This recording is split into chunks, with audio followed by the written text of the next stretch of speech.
2026-yilda eng boy bo'ladigan 3 ta muchal sohibi. Birinchisi sichqon muchali. Sizlarga katta daromad kirib kelyapti. Kutilmagan pul ham bor.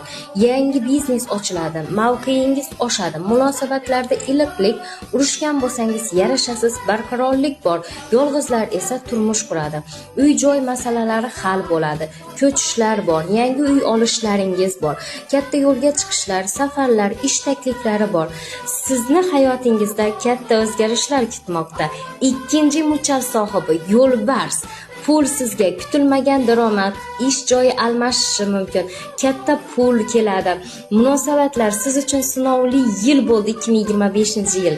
Endi siz yaxshi insonni uchratasiz yoki-da mavjud inson bilan yaxshi munosabat qurasiz. Oila ichida o'zgarishlar, yangi joyga ko'chishlar, yangi boshlanishlar yashaysiz.